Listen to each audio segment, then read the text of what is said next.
You are now listening to Femme Regard Podcast with Tessa Markle and Carolina Alvarez. Femme. Hey, Femme. We have another amazing guest today who was recommended to us by one of our previous amazing guests.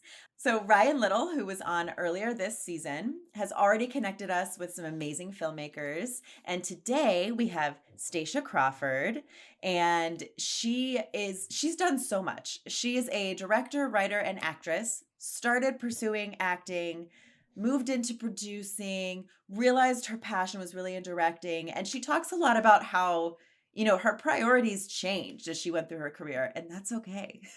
Yeah. And she still does it all, you guys. She's done so many things. She's done several features. She's done TV. She's currently working on a project for Passion Flicks. Like, she's done it all. And she's proof that you can be successful doing it all. You can be happy doing it all. You can figure out where your priorities lie, where you want to, concentrate that energy.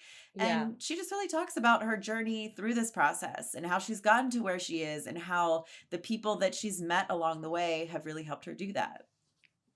Yeah, I think if this episode is just a great discussion on just how one has changed and evolved over time and allowed oneself to step into different roles and trusted the journey. And you always learn how just things align for oneself, especially. I mean, I think we can all agree that we can all struggle at times with knowing when the next project is going to come. Am I ready to be a director yet? Like, all these things, we all have these thoughts. We all share that. And it's just awesome to see someone who's so seasoned, just hear how they went and tackled on the different changes. And I think you guys are really going to just take away a lot and hopefully just feel more at ease with the journey. That's just what we're here for, to kind of spill the tea on that. And she certainly does. So without further ado, here's Stacia.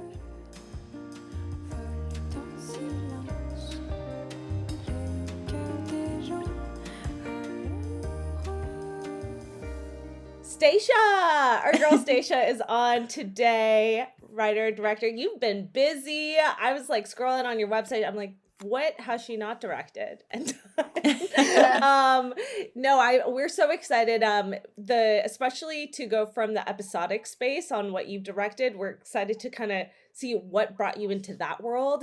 It's a world that's very unknown, especially to us independent filmmakers. But I'm sure we have some listeners who are interested in directing, from feature films to episodic series. So we'd love to hear why you're passionate about all those things. But let's take it back. Let's get a sense of who you are, Stacia. Where'd you come from? Who your best friend was? We don't need to know that, but whatever you want to share, as kind of your upbringing and kind of what led you to directing, because as we've found, not everyone grew up thinking they're going to be a director or a producer or a filmmaker, such as ourselves. Yeah. Well, I'm the opposite. I always like to say I came out of the womb knowing exactly what I wanted to do.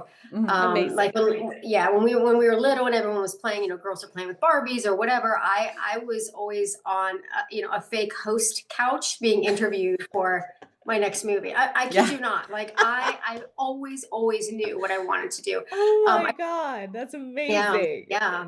I started out as an actor, and I'm still an actor. I love to act in other people's, projects. I Hitchcock in all of my own projects. Yes. Yeah. So it's usually a very small part. And sometimes it's last minute. Sometimes it's somebody gets sick and I'm like, okay, how quickly can you get me in and out of makeup? I'll do it. Give me a teleprompter. Oh my God. I love that.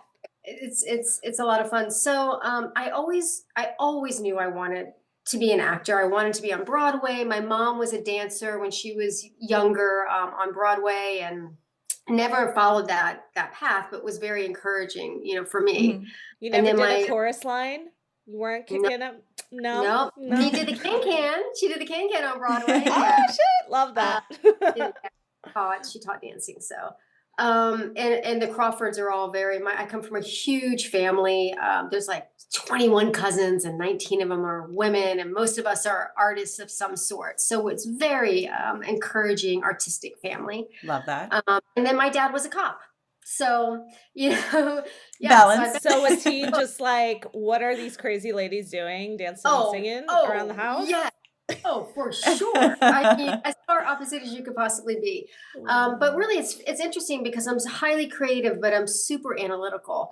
So I actually went to school to be a crime scene investigator because when I was going through college, I didn't want a degree, in theater. I was like, I'm never going to teach it. This is not going to help me on set. And so I went to school in that vein. And if I wasn't so if I wasn't so focused on being a filmmaker, I would have wanted to be a profiler for the FBI, so Love that I have a that. very Wow. analytical mind. Yeah. So I naturally lend more towards thrillers just because it's my training, it's the way my brain thinks. And I incorporate colors and, all sorts of psychological elements that you wouldn't know just by watching it. But as if I talked you through it, you'd be like, oh, now I can see what you were thinking. Now I understand why you did that color or, Right. So Because there's so yes, psychology behind it all, and we love 100%. talking about that. Yeah. So definitely, yes, I love that. The color science, all of it, it really builds the world. So It does. understood. We love thrillers too, so you're talking to the right crowd. Yay. So this was all in South Florida. Okay. Okay. Yeah, and then my parents split when I was younger, and I kind of went from Florida. There were a couple little pit stops along the way, but I was in New York for about 9 years, and I went to LA for 12 years, and then Atlanta for a few years. And so now I split my time mostly living between Wilmington, North Carolina, and Atlanta. I go back and forth. But Okay. if a film shoots in Chicago, I'll go to Chicago, or wherever the work takes me. But mostly Atlanta and North Carolina. And is that because there's a lot of TV happening there, I imagine, that the work is there? Yeah, I mean, I moved to the Carolinas back in the late 90s when it was really hopping. And then my whole family followed me. So we're rooted now in North Carolina. And then I left, not even a year later, like 6 months later, I took off to New York. But I always came home to the Carolinas. And so, yes, I don't know what year it was, but I don't know, maybe a decade ago or so, Atlanta started really seeing what North Carolina was doing with the film incentive and the work, and they topped it. And obviously, it's probably the biggest place to film right now. So Carolina still does, but it's not as much work as Atlanta. Atlanta really is the Mecca. Gotcha. Yeah, I mean, at this point, it's like it's rivaling LA because dare I say, I think there's more work in Atlanta. Yeah. I mean, there's more studio based and 3-camera slick floor stuff there, but right. I think more independent stuff in Atlanta, I think. Yeah, I think so too. I mean, it's just become such a it's affordable to be able to shoot a film there. There is so much talent there, I think in the beginning people were kind of worried, well, I have to ship all of my actors and all of my crew out to Atlanta. And it's like, no, you've got a whole base right there now, Yeah, and it's a right to work state. So it's a lot of union stuff, but you don't have to be union actors as well. There's SAG and there's non-SAG, and there's, there's a good mix of all sorts of filmmakers here, which is nice. Yeah, absolutely. So I don't get it wrong, maybe, but also just out of curiosity, how many feature films have you done? Oh, good Lord. So I'm, very tenacious by nature, and because I love the industry so much, I always wanted to be a director. However, I just felt like I just inherently felt like I needed to have a lot of experience in order to be the best director that I could possibly be. So I really pursued in front of the camera, and then I started producing. And producing came naturally to me. I'm the oldest of 4. I'm, an alpha. I'm, all of the things that producers, and I'm very organized. And I was really great at it, but I didn't love it. As much as I loved the creative process. Right. So I want to say, okay, gosh, I started off That's why I've not been married and don't have kids. It's my whole industry. I finally just got a dog and a boyfriend. Let's see. I started doing independent stuff, and then in LA, I got into the unscripted or reality Okay. world. Okay. And those, you do so fast. It's run and Mhm. gun. It's guerrilla style filmmaking. I mean, it Yeah. is so fast. And that to me was such incredible training because you really have you can't sit and relax. Like you have to Yeah. constantly be moving, and you're doing sometimes 2 or 3 shows. I'd be finishing one show and starting another. So I Right. did that for a couple years, and then I just And were you felt in the development production side of that? more producing. More producing. No, it's Yeah, good to know because I feel like, to your point, if a listener is like, oh, I have this opportunity to hop on an unscripted, what's something I can take away from that? And it sounds like, sure. it's like, Yeah, let's talk about that. yeah, So I don't ever give advice. I just tell you what my experiences were. Mhm. the And best they either, advice is that yeah, way. Yeah. Yeah. this worked for me. I don't know if it's going to work for you or whatever. And when I was doing reality TV, um, things could have changed by Mhm. now, but there was a different tier system, right? It was like, the executive producers, and then the story producers, and then the field producers, and then the APs were really assistants to, like, there was a Yeah. different tier system. Yeah.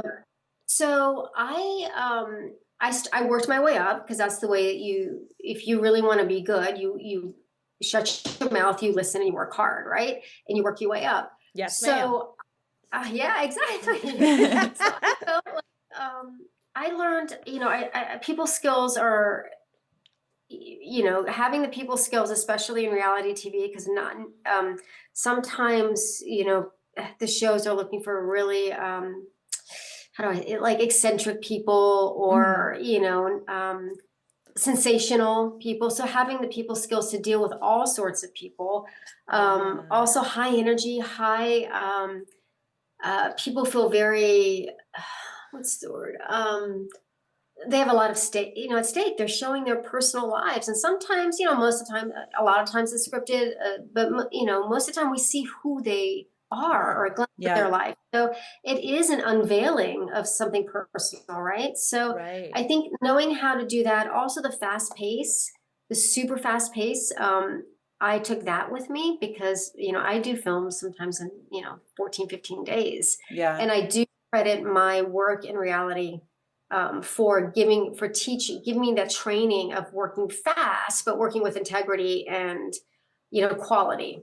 Yeah. Yes. No, that is huge and definitely an awesome skill set to have. I mean, especially in the independent space. So we always encourage like our listeners, like we both have full-time jobs and we learn so much from what we do outside of filmmaking. So it's like if you're like, oh, this is just going to take away everything. No, honey, you can learn. And I always say, take those skills and take it with you elsewhere. Like, take what you can and go. So it sounds like that was a really great way for you to exercise those set of skills. And so where did you go from after reality TV? From there? Yeah. So I'm one that is very in tune with, I'm a little woo woo. I'm in tune with, what I'm So are we. feeling. And so I just, my heart just wasn't, I was just feeling this need to I'm a storyteller, and so I felt like, and when I got into reality TV, my mom had just passed away. So I kind of needed a steady place to go. And it was really, really soothing for me to have a structure, believe it or not. And so then, after a year or so, or 2 years of that, I just felt this calling internally to do a script. One I'd had for quite some time. I was attached to. We had 7 years it took me from the moment I was handed the script to the moment we yelled action. 7 years. And I don't know how people do it. I mean, people would say to me, why are you, let this thing go? And I just couldn't let it go. I couldn't let it go. Yeah. And I get to the point where, I always say the second best answer you'll ever get is no. And I would just pitch this thing. I mean, I pitched this thing everywhere because why not? Someone's gonna like it, Exactly. and not doing it in a forceful or pushy or salesman way, just like, oh, hey, what are you looking for? This, I've got this, Yeah. So I left reality TV. I went into this, at this point, I'm just producing now, Mhm. producing and acting. And then I got a call from a friend of a friend who was working for Mar Vista Studios out in LA. And at the time, this was like in 2015, I think, 2015. I really connected well with this executive producer. He gave me a shot. Met this filmmaking family, and then I did not thrillers. I did 5 features for them within like 2.5 years or 3 years. I mean, Wow. it was insane, like the race, and all over, like Oklahoma, Tennessee, Atlanta, all over. And Wow. so That's yeah, incredible. I was Yeah. tired. I was really tired. Yeah. But I'm still, like incredible. She's like, I'm really I was so tired. tired. I'm like, I get it, but that's amazing. Right, but what happens is, we're struggling, right? We're struggling artists. So when you get All offered the a time. job, you take it because you don't know how long you're going to be out of work. Yeah. So, and the projects were really good. And so I was like, I'm not going to say no to this. So I'm Yeah. grateful. I had such incredible experiences. Like my friends that I started this journey with are, they're Emmy Award winning and, like really, really strong, filmmakers, and we were all just like baby filmmakers together, like, oh, this will be fun, let's go to Oklahoma. Yeah. I love that. Yeah. So I was working with Mar Vista. I really, I found a home with them, and they were so good to me, and I just loved working with them. And I tell this story all the time, so listeners who have listened to my other podcast might have heard this. One of my best friends is Adrian Correa, the cinematographer. Okay. And he shoots like everything. And he was filming something with me, and we were in Chicago, I believe.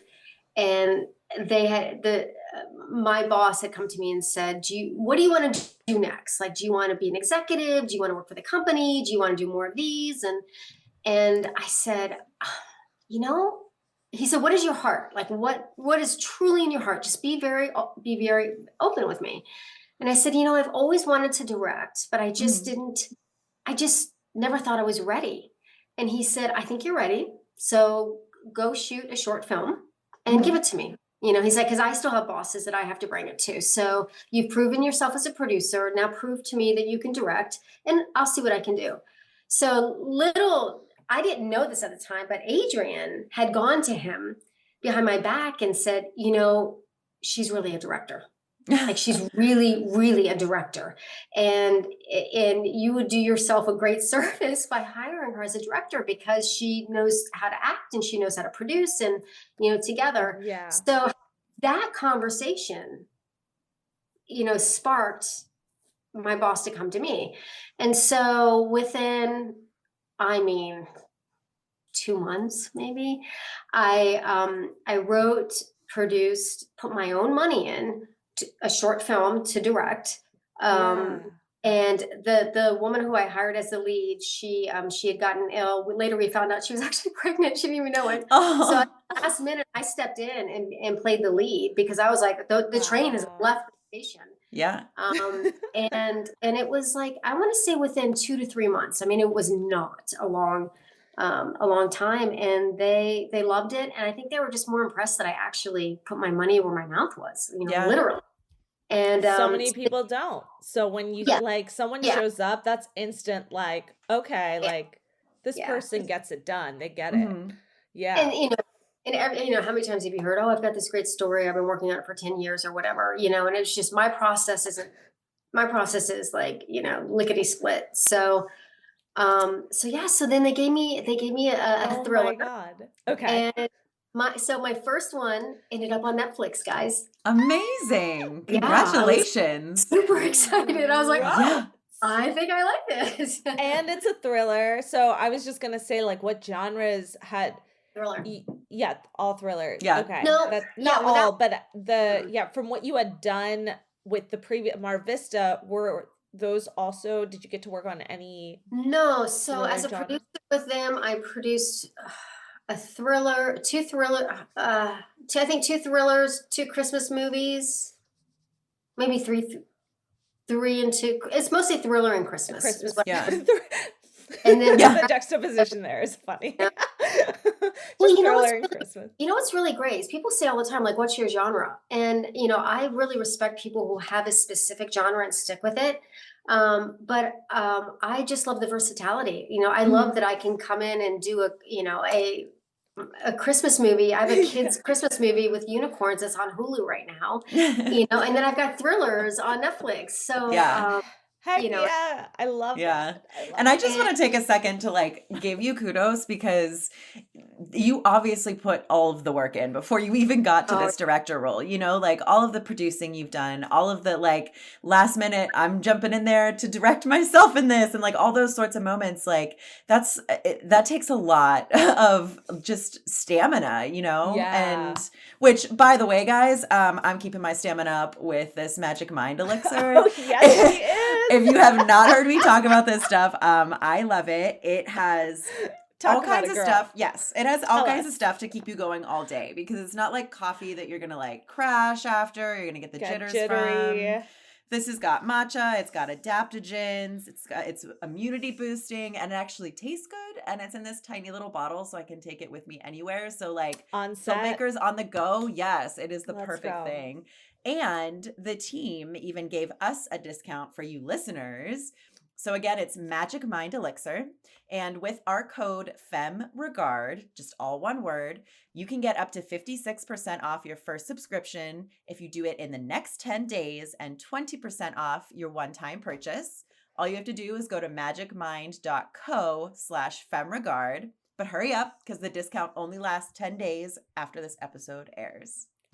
That's important. And yeah, building stamina and just, I mean, girl, we can have a whole thing about that. I did have a question though. Oh yes. So you get your big director role for this thriller. Was it a larger team that you were like, talk us through like working with like, Sure. yeah, was everything just brand new? Like not new, but just like in terms of you now being in a director's chair, how did you like switch? I feel like you're kind of person, you're like, I'm here, I'm going to just like roll with it. But yeah, what was that kind of just Yeah. getting into that That's a great question. position?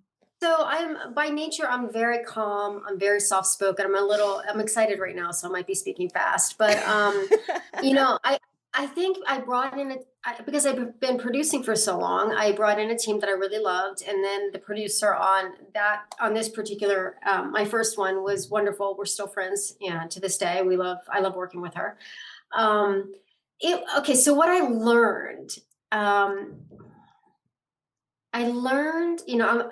I prepare a lot, but I also leave a lot of space for other people to bring their genius because filmmaking is so collaborative. And I say it so often, listen, you just need to listen to your director, listen to your co-stars, listen to, and also lend a hand, don't walk by something and, trip over it and not move it, just kind of be so collaborative. So what I really learned that was different directing from producing was, obviously I'm dealing more with the actors, but I am an actor. So I speak a certain language, we speak a certain language. So there's a sense of safety. And, and I did, training in New York and LA and, like I said, I'm still an actor. I still act for other people. So really, my job is to come to set, spend time with an actor and know what their process is without even asking them, right? I study them. So they're studying the roles, but I study them because I want to give them as much support as they need, and guiding and, and challenging to create the best possible performance, right? For everybody. So I think that I didn't, it's not that I didn't know it, but I didn't realize I would love it that much, just really being so enmeshed with the actors to deliver this performance. And also, this is funny. I learned really quickly how important inserts are. you know, inserts, or the cohesive tissue between scenes, or if she's looking Yeah. at a cell phone, you got to shoot the cell phone, or if it's a FaceTime, you have to shoot the FaceTime, and this and that, all the different Yes. I knew coverage, of course, but like I'm Right. like, how did I forget that insert? Yeah.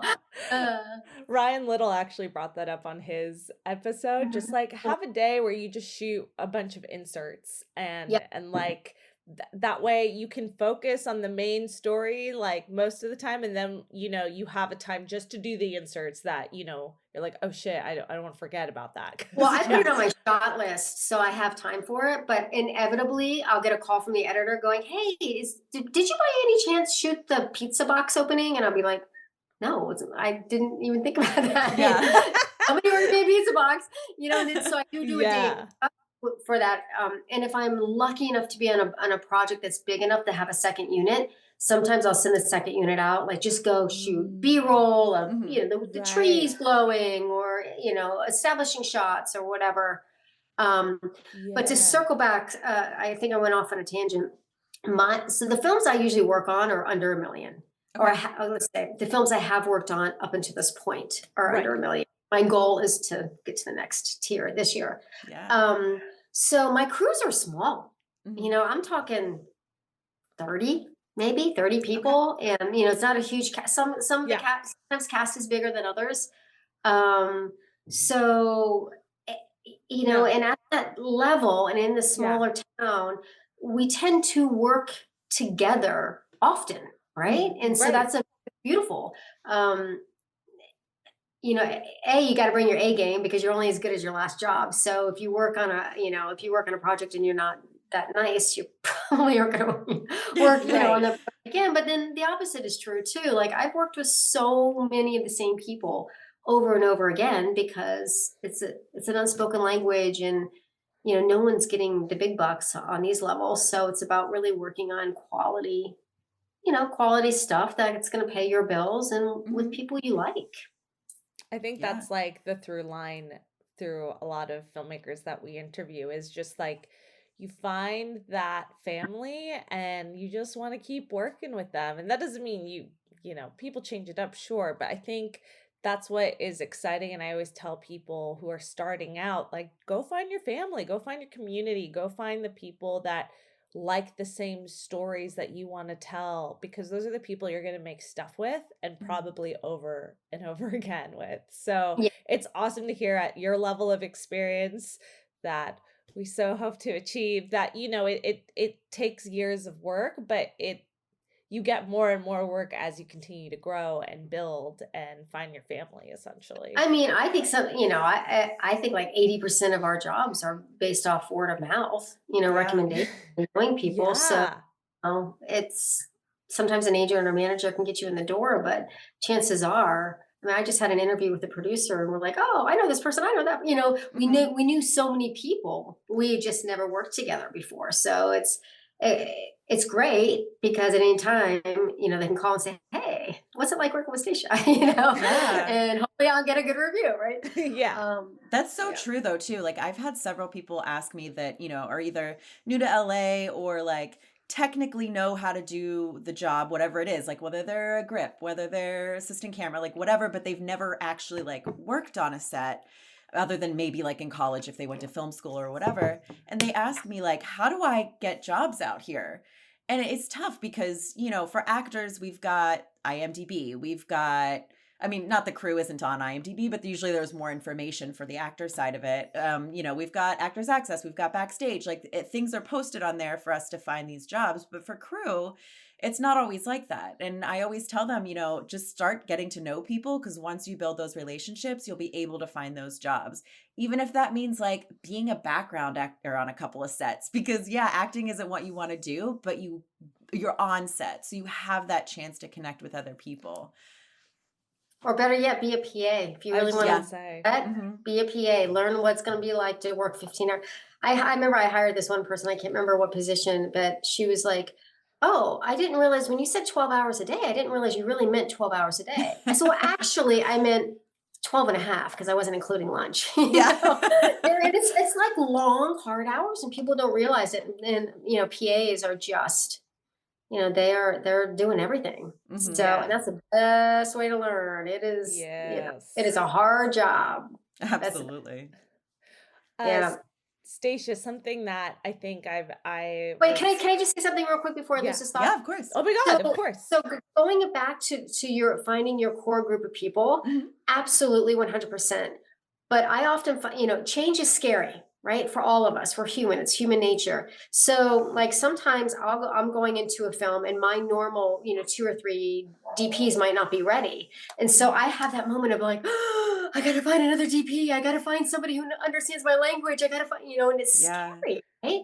Yeah. But embracing those moments that might challenge you a little bit and being open to meeting more people and just really enhancing your Rolodex, I think is important.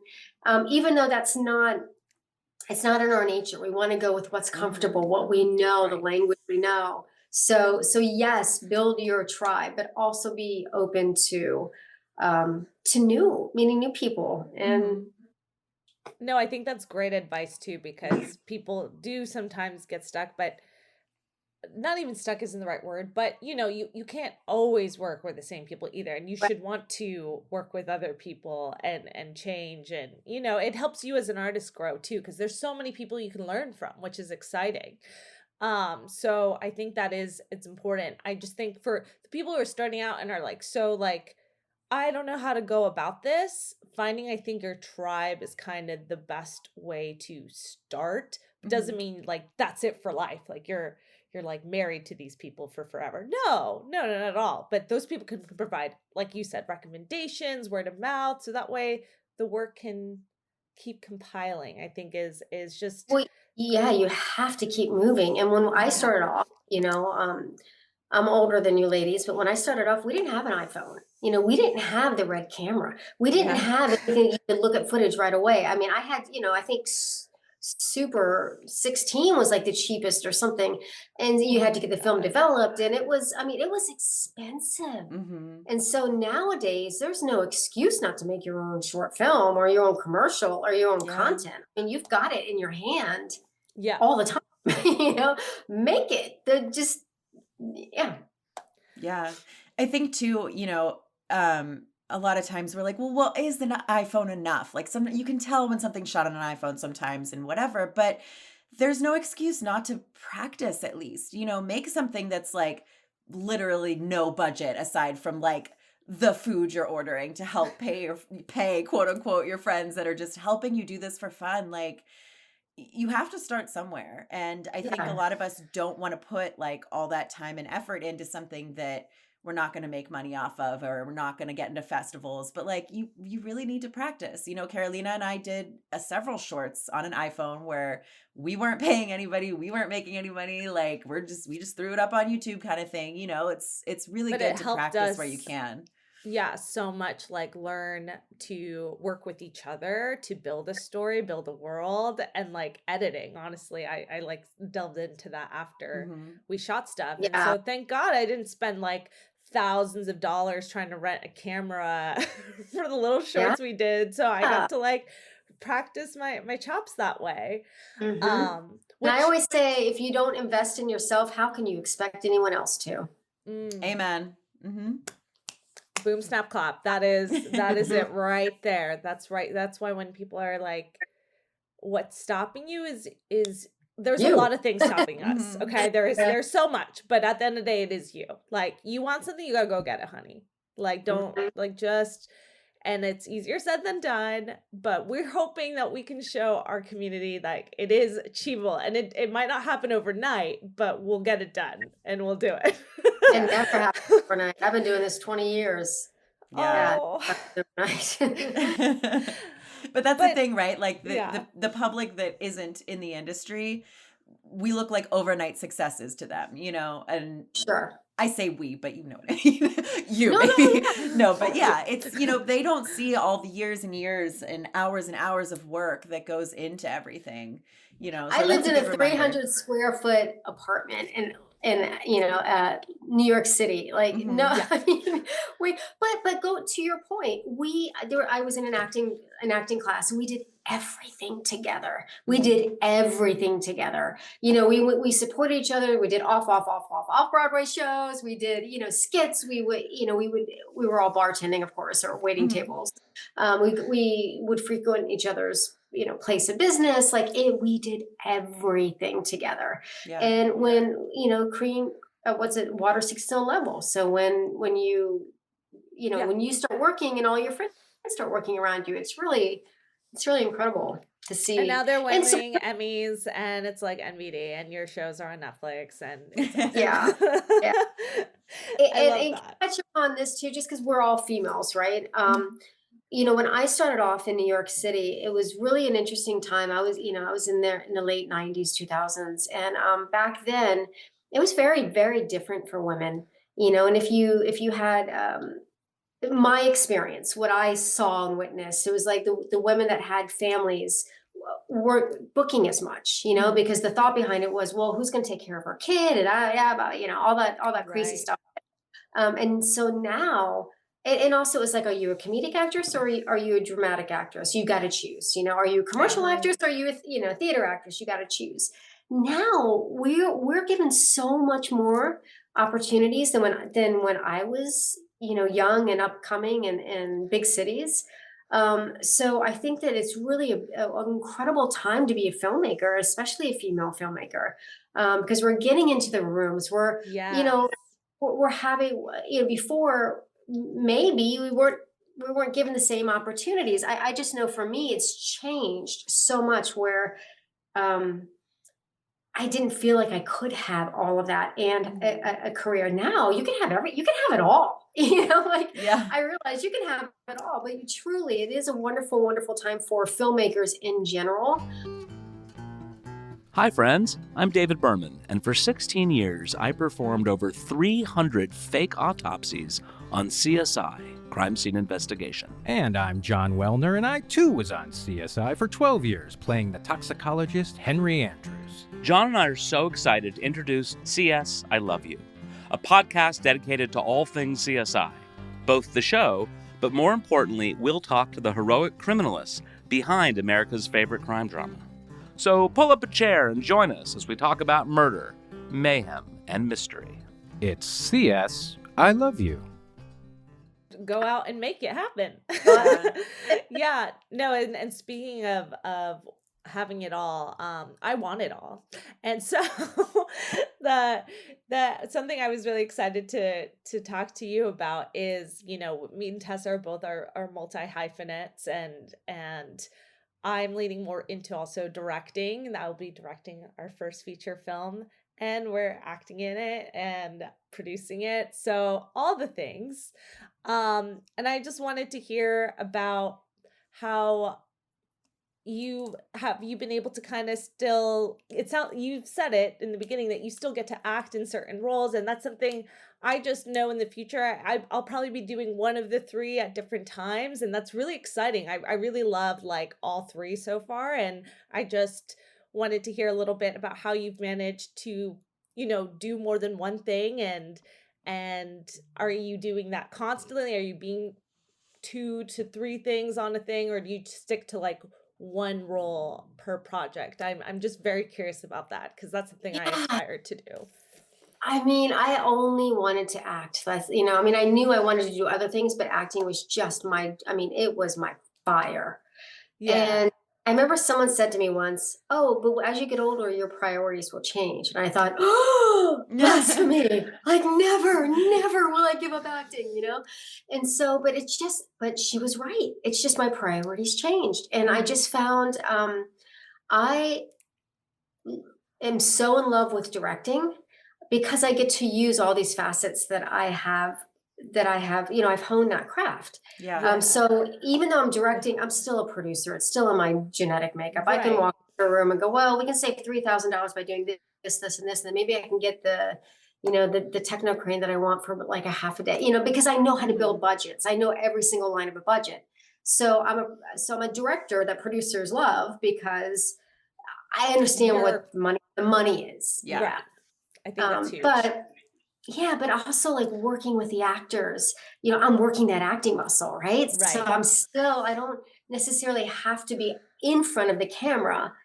Right. You know, whereas before I just wanted to be in front of the camera. I wanted an Academy Award by the time I was 30. Like I was hell bent. Yeah. Now it's just changed. It's a different kind of, you know, now for me, success is like doing what I want, when I want, with whomever I want, you know, and working on projects that really fuel me.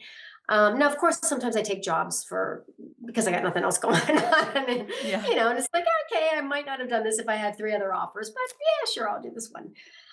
But so how I do it is directing is just, it's just where my heart is. It's where my soul is. My boyfriend says it all the time. He's like, you're such a strong producer. Why don't, you know, would you consider going back to that? And I'm like, not right now. I don't, but who knows? Maybe in 5 years I might go, you know what I miss? I miss producing. I don't know. I'm allowing myself, I love you know, that window to open up again if it wants to. But right now, it's directing.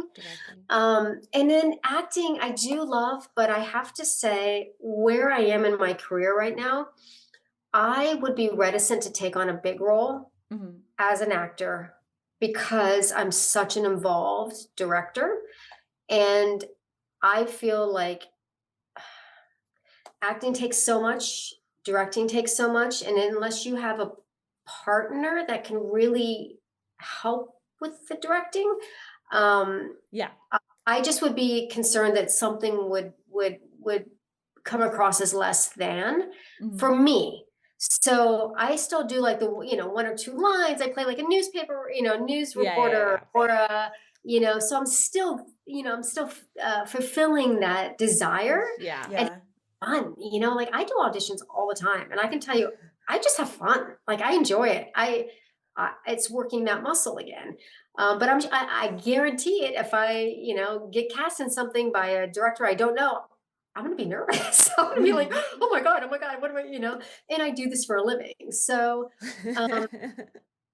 so I think it's just, it depends on the project. Like I'm doing a super cute, I think I'm doing a super cute, like romance one coming up and there's not really a part in, you know, in it for me. So I also am as a filmmaker, I'm very well aware because I've worked with filmmakers who just want to be in front of the camera and it doesn't make any sense in the storyline or age appropriate or anything like that. Right. So if it's like, oh yeah, okay, that, you know, sure, we need, you know, a Laura Linney type or whatever, you know, I can do that. But I don't, you know, I'll read a script and say, oh, there's no small parts or there's no, you know, there's nothing that way.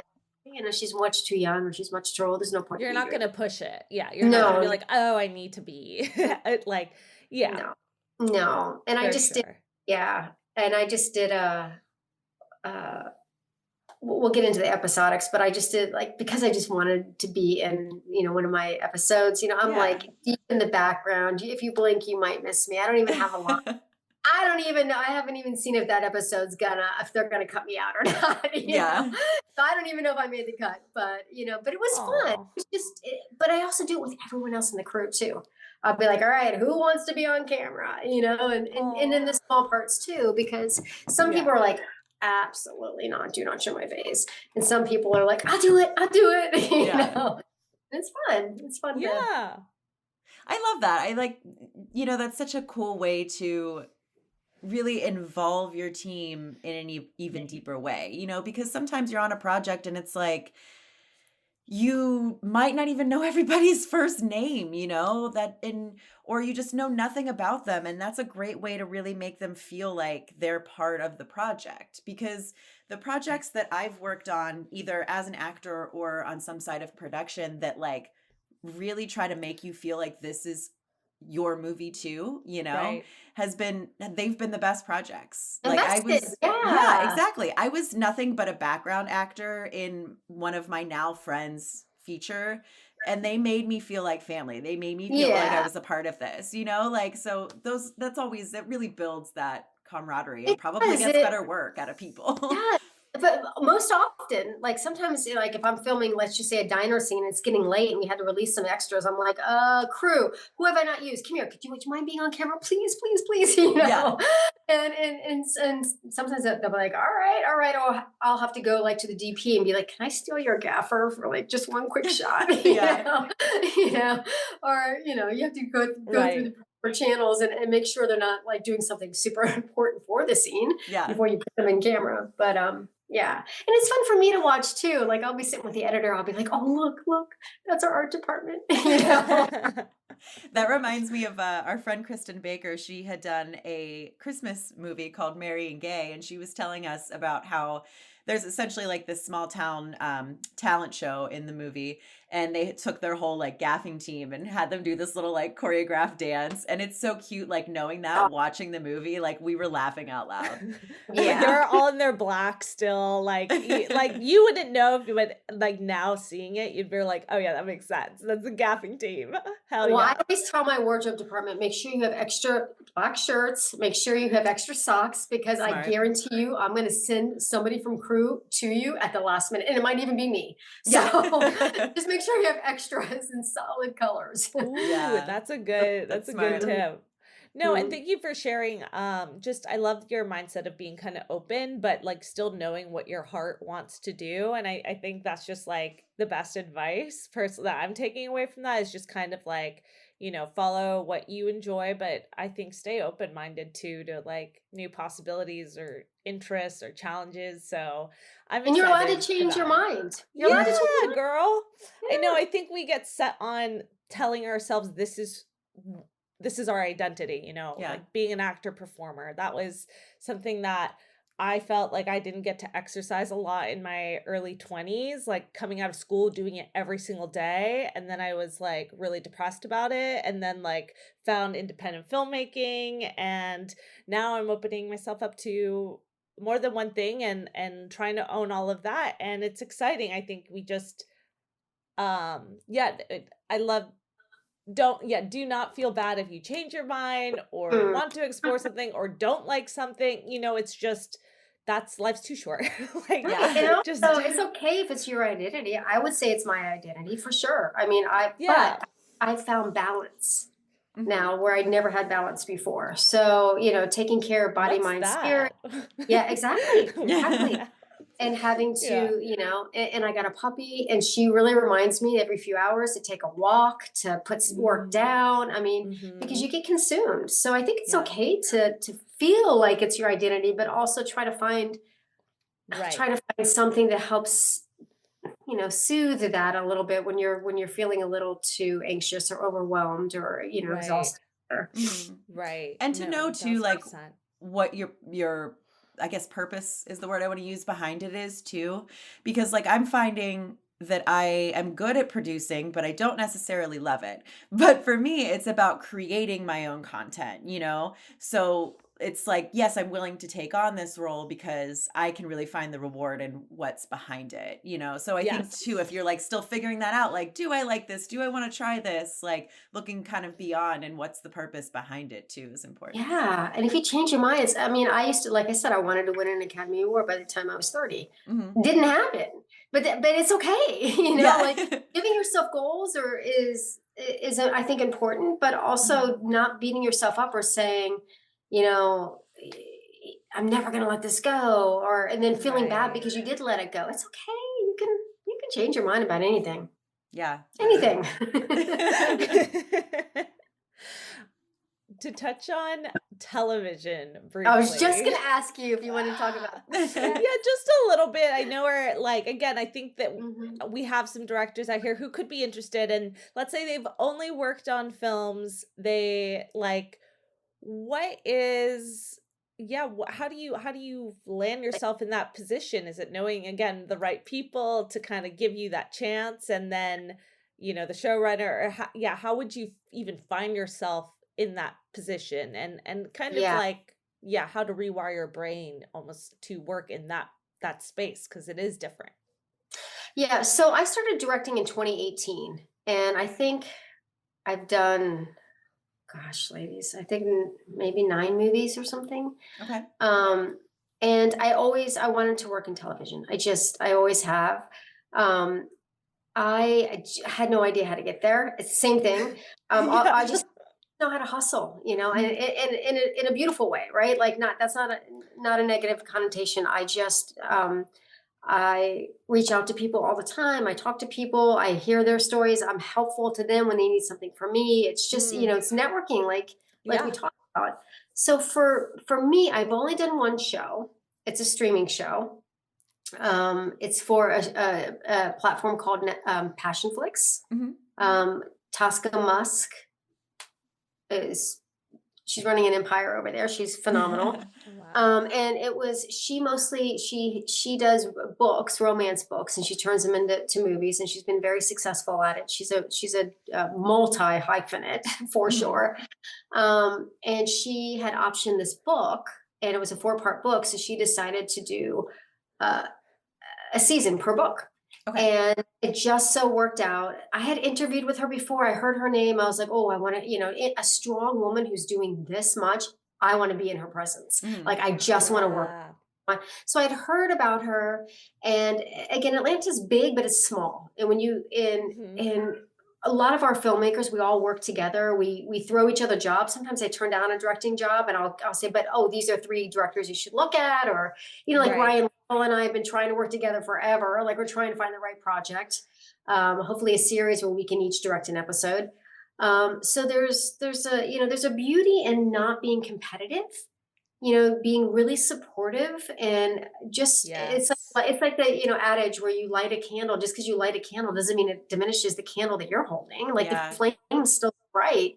So I think I have really surrounded myself through a lot of years and a lot of practice and a lot of self-work, with people who are like me and don't feel that competitiveness. Right. So that's our way of saying I had a couple of peers that had met with her and said, oh, you should really meet Stacia. I think you guys would really work together well. And so we had both heard about each other prior to me working for her.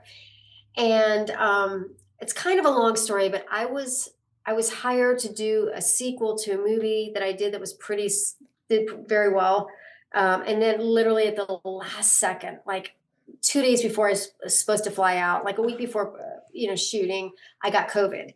So I had to withdraw from that project because that train had already left the station. There was no, turning back.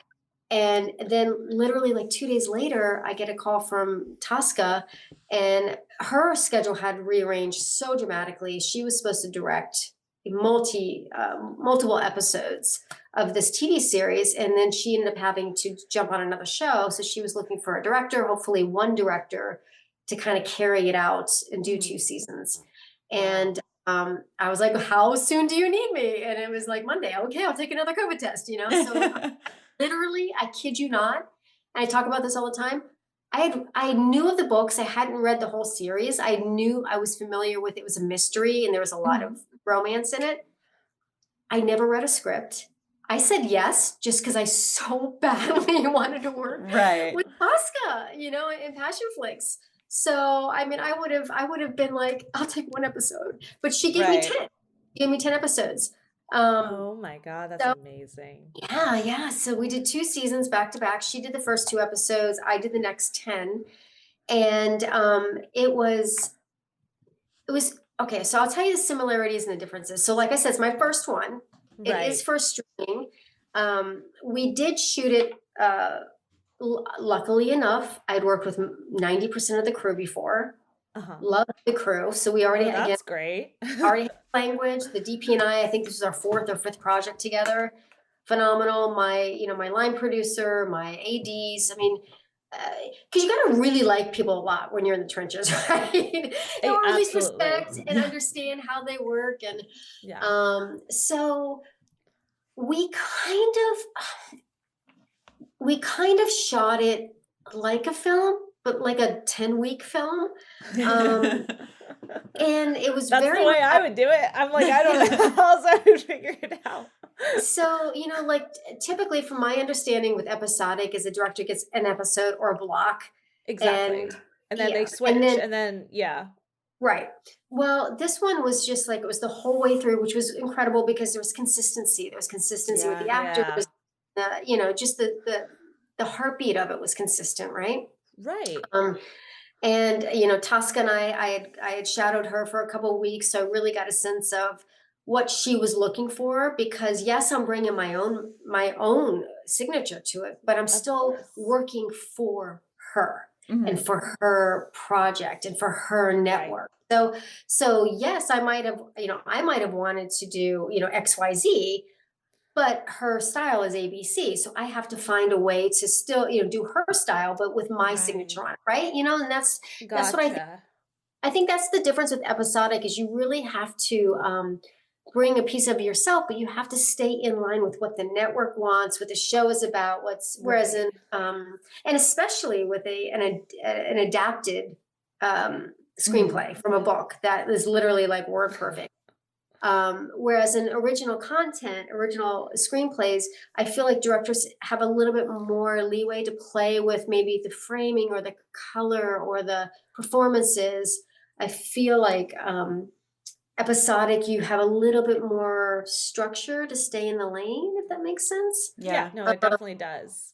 It definitely does, because they've been working on this whole like outline and concept, and like on top of what you were saying about the network has their own contingencies of what's okay, what's not okay, like, so absolutely. So it's like this is their storyline, but then you get to have almost like your own voice in the way you're like letting the characters interact. And I feel like is that kind of the way? It's like here's like the map that they give you, and then it's like, this is okay, the way you get from A to B, like, have fun. But A to B needs to happen. Is that a good way of putting it? Because this is, I'm a visual person. Here's your coloring book. Here are all your crayons. You can color it the way you want to, but stay in the lines. You can, you know what I mean. So, but also it's not playing with ego, right? It's really just wanting it to be successful. Like, I really wanted Tosca to be happy. I wanted it. Right. I wanted it to be a success for her, because it's not my show. But I with my DP, I designed the shots and the colors and not necessarily the colors, but we were working off of a book. So we had to be very, very loyal to that book, because there's lots of fans, and we want to do that, right? We want to honor it. We want to respect it. So, and some things don't translate from book to film, as we all know. So you just try to get as close to it as possible, or find a an adequate replacement, if you will. But we shot out of order. We shot, so that was kind of hard. If we knew, like, okay, we're going to be in, let's just say we're going to be in this vehicle in episode, 2, 4, and then again in season 2 on episode 3, you had to I had to really, really think about, okay, where were they emotionally? Make sure all the wardrobe and, the purses and the jewelry and everything matches. And then if they're going this way, are they going north or south, or, so it was, we have the car for one day, but we have to shoot 4 different scenes for 4 different episodes and 4 different time zones and 4 different states, or whatever, whatever. I'm just paraphrasing there. So that was a little challenging. But really, it's not. It was my first experience, so I'll let you know when I make it to actual prime time episode. I will have you back on. We'll chat about it, because I think it's a different world, and I'm still like, at this point, I'm just in the film space personally, but I feel like, again, you can't, like, I like to stay open and learn, and like feel like the challenges are different, and it'd be really interesting to hear after you like have it all out there.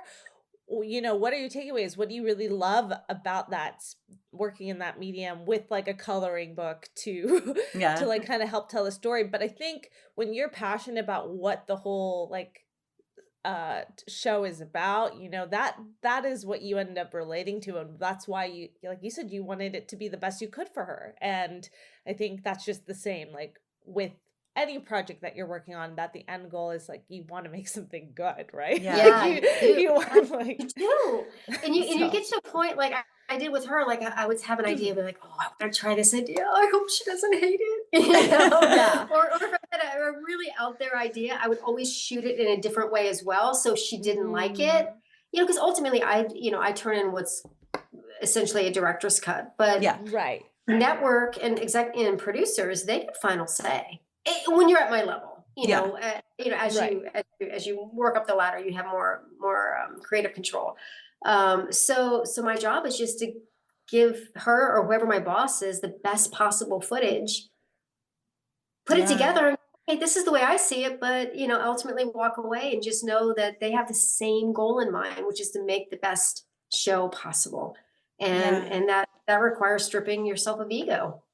And I think it's great that you have had so much experience in the more like indie film world before this, because then you were able to kill your ego, you know. And it's like whenever people are kind of making their first films, we always hear that kill your babies kind of stuff. Like, Mhm. you know, you have to be willing to not necessarily do it exactly the way you want to, because it's actually going to make the best end product, you know. But you've Mhm. also had that experience, so you were able to come in with like strong opinions and knowing what to try, but then in the end being willing to just give it all up if that means it's going to be the best product in the end.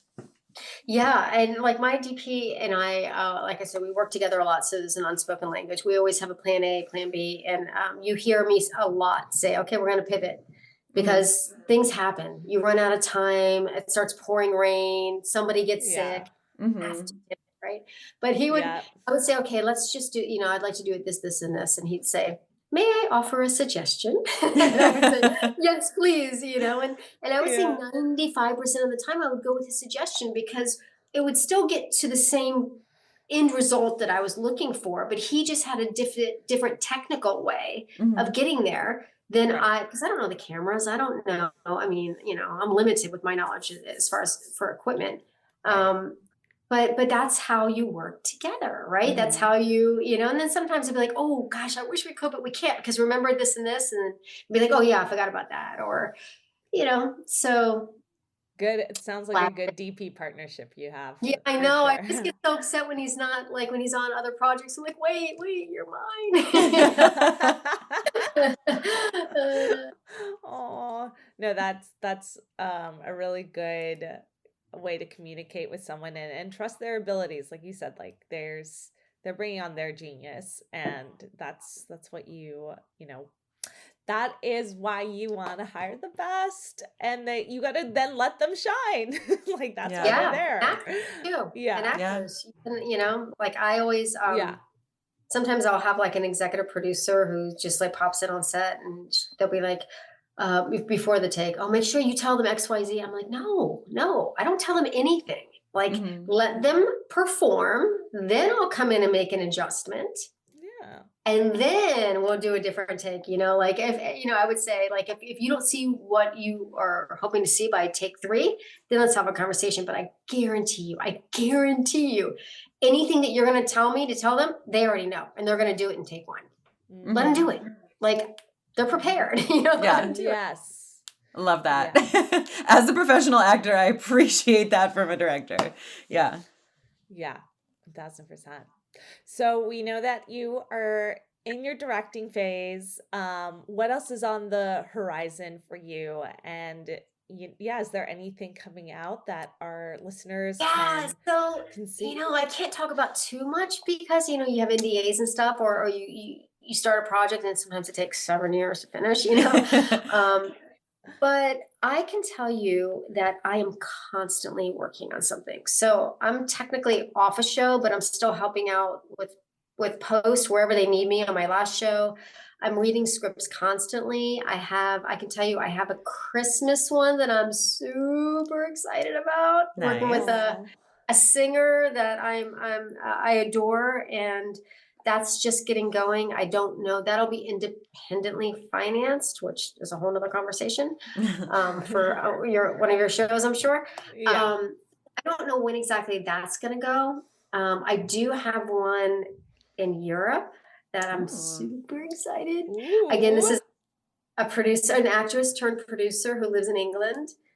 So we've known each other 20 years, and always wanted to work together, and we never have. So, and that's with another big actor over there. So that's like, but that's financing and weather contingent.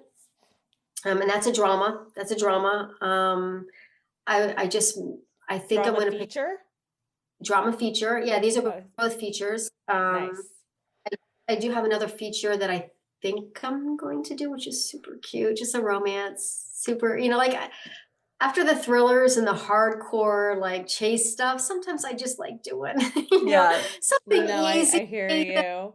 And my heart can just open and just, That's gonna be Desert Flowers for us. I would say I like really want our first like Western to be a full feature length, and it's just like I love the fun comedic relief you get from these like spaghetti Western women. Yeah. So I'm like excited to like hop back into that one day because I just think it'll be just fun. Like it'll just be like a great time. That's my goal. I want to do a Western. I have a Western that someone sent me and it's beautiful and I really want to do it, but there's no financing attached right now. Taylor Sheridan to me is a god, I've followed him forever and what he does with Westerns and okay, noted. She likes Western. She wants to do one, Tessa. Okay. Yeah, and I ride horses, and I had a producer say to me, "I can't quite get your vibe. You're kind of like country, but you're city." And I'm like, "Yeah, both." My boyfriend and I just went to a rodeo. He's not country at all, but I'm getting him there. You're getting him there. I'm getting him there. Got him a hat and some cowboy boots, and got him on a horse. But I think, I would love to do a Western. I would love to, to be in the same room with Taylor Sheridan would be just, oh my God. Yeah. And I would love for you to share. Okay. So our audience knows what's coming up. As far as if there's anything in the past of yours that you would like to share for where they can find it to watch, and then also any social media, basically anything, anywhere our listeners can find you and your work. Yeah, so my Instagram is just Stacia Crawford, Stacia Crawford. I'm on Facebook too, but I mostly do Instagram. I am on Twitter. I think there's an underscore. I think there's an underscore between my first and last name. That's like ours. Yeah. We have an underscore. Yeah.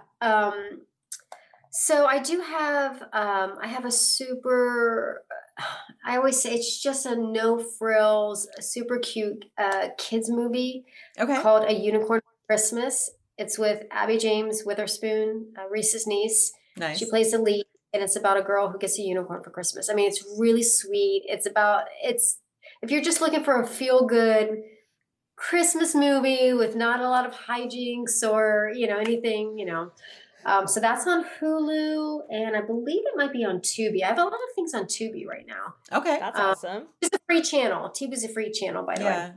I have a mystery called Girls Getaway Gone Wrong, Part 1. Okay. That was the one I was supposed to do Part 2 and I got sick. There is Part 2 on that. I have gosh. I think maybe Hidden in Plain Sight. It left Netflix. It might be on Tubi as well. Okay. I have a couple Christmas movies that I produced. One's on Hallmark. It's been on Hallmark like yearly for the past few years, called The Perfect Christmas Present with Sam Page. Yeah, what a lovely man. And then I've got another one called Every Other Holiday that was on Hulu, but I think it's on, they change, they move around a lot, right? Right. So that one was on Hulu. And of course, The Secret Life of Amy Benson is on Passionflix. And that's Tosca's channel. I don't know if that's going to stream. I think it might go to Amazon, but I'm not, I don't quite know. It's brand new to me. This network is new to me. So right now it's on Passionflix. And gosh, I feel like I'm forgetting a couple. I've got another one coming out on the 24th. I don't know when this will air, but on Friday, I've got one coming out on Lifetime. They just changed the name. It's called Newlywed Nightmare. And that was a lot of fun. That was a thriller. Nice. A Lifetime. Oh my God. Now I just want to get Lifetime so I can watch that. It sounds amazing. Yeah. It is fun. It is fun. A lot of fun. I don't know how you even Yes. keep track of all of these. I know. I was just like, dang. That's what I said in the beginning. I'm like, you are busy. You are on Yeah. it. You've done so much. No, incredible work. And we're excited to just keep watching your journey. We're Thank obviously you. following you on social media, and yeah, like keep us posted on these new features that are on the horizon.